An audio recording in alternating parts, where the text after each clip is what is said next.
So this is my grandfather, Hubert Opici. He's been in the wine business for over 75 years, importing and distributing wines throughout the country.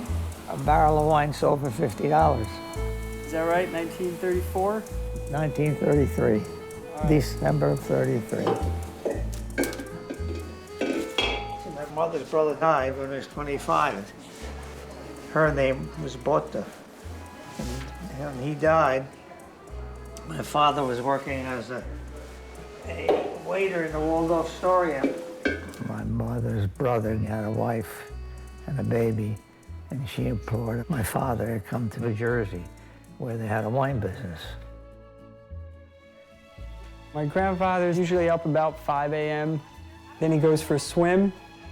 Some days he works out in the gym. He works out more than I do, I think. He leaves there, drives to work, walks around the warehouse. You've been back here, haven't you? He likes to keep an eye on inventory. You know, how many cases went out last night? How are we doing this month? How did we finish last month? Are you getting a lot of stuff in? Always. He'll drive the truck to the mechanic. Mr. Rowe. Hey, how are you, Russell? No trucks today to repair? Oh, I had plenty of them in here. My father bought one truck for $150. Hello, Jimmy. Hi, Mr. Rowe. How are you? All right? Doing all right? Yeah, how you doing? We had one truck. Now we have 100 and some. It's remarkable. He's completely warped my sense of the aging process. My father was a salesman. I was a delivery boy, and my mother was in the office. The wine, it all came from Italy in barrels, and I bottled it. And this is a bottling machine, you know. You put the bottle here and push it up, and the wine would run out. And my father, I went around with him. We used to start out at 9 o'clock in the morning, come home 2 in the morning. It's astonishing how much wine they buy. And you couldn't give it away 50 years ago. It was all whiskey. We had a lot of wines. The World War started, and of course the product from Europe, there was none coming in because of the war. To stay in business in 1939, my father went to California and bought a winery. Cucamonga. In Indian, that means the place of many waters. I went in the Army, and he said, "Oh, you're Italian, you must know how to cook." They put me in the kitchen. And when I came back from World War II, I stayed here, and my parents went to California. My grandmother Rose ran the office while my grandfather was out on the road selling wine and meeting customers and doing business. Rose married de regibus. That means of the king. De regibus. It's Italian. Her father was in the beer business and I was in the wine business. And we used to have these dinners. We used to met a few times, and then one day somebody says, "Why don't you ask her out?"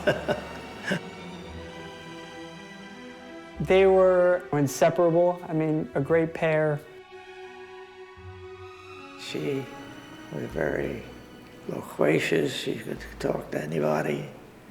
And she was good looking. I guess really the only thing I could say he maybe is more passionate about than the business would be his family. I mean, family and business it was always kind of intertwined. There's only, I think, 4% stay in business more than 4 generations, like we are. Nina. That's my granddaughter.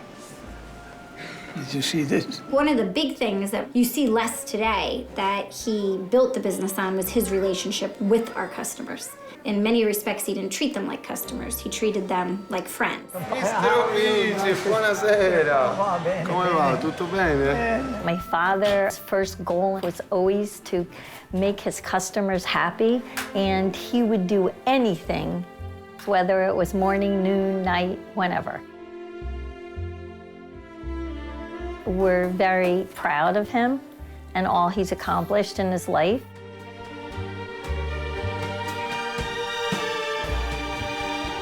I don't know, they tell me we have almost 500 employees, so I think we're going to grow.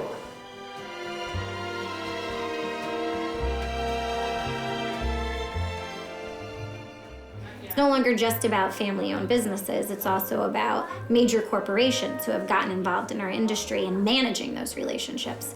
I think seeing how he did that on more of a personal level brings a lot of relevance. I start to realize the impact that he's had and the relationships that he's built, you know, and that's probably the nicest part about the business, just the people we work with. The Cesari family, the Carpenetto family.